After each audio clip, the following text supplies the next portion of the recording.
જન્મજાત જે બીમારી થાય છે તેની પાછળનું કારણમાં આપણે થોડી ઘણું ડિસ્કશન કરીએ તો જન્મજાત જે બીમારી થતી હોય છે એમની પાછળ જવાબદાર શું હોઈ શકે. ઘણા ખરાને હૃદયની બીમારી થતી હોય છે, ઘણા ખરાને MRCP ચાઇલ્ડ હોય છે કે જે મંદ બુદ્ધિના ચાઇલ્ડ કહેવાય છે, ઘણા ખરાને અમુક અંગ નથી હોતા.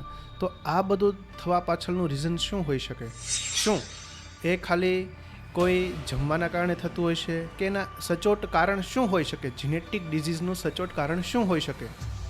રિસર્ચ પ્રમાણે એવું કહેવામાં આવે છે કે જ્યારે 9 મહિના દરમિયાન માતાના ગર્ભમાં બાળક હોય છે તો માતા જે ઇમોશન, જે લાગણી પરસીવ કરે છે, ગ્રહણ કરે છે તેના અર્ધજાગ્રત મન દ્વારા, એ ઇમોશન એના બાળકને અસર કરતું હોય છે. જે રીતે મહાભારતની અંદર આપણે સાંભળેલું છે કે અભિમન્યુ છે એ ચક્રવ્યૂહમાં જવાનો રસ્તો ખબર હતી, આવવાનો રસ્તો નહોતી ખબર.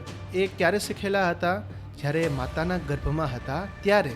તો આ જ રીતે માતાને ઇમોશન, માતાની લાગણી, જે આજુબાજુમાં જે પરિસ્થિતિઓ હોય છે, સિચ્યુએશન હોય છે, એ પરસીવ કરે છે અને એ પ્રમાણે બાળકની અંદર અમુક પ્રકારના જીનેટિક ચેન્જીસ થાય અને રોગ આવતા હોય છે.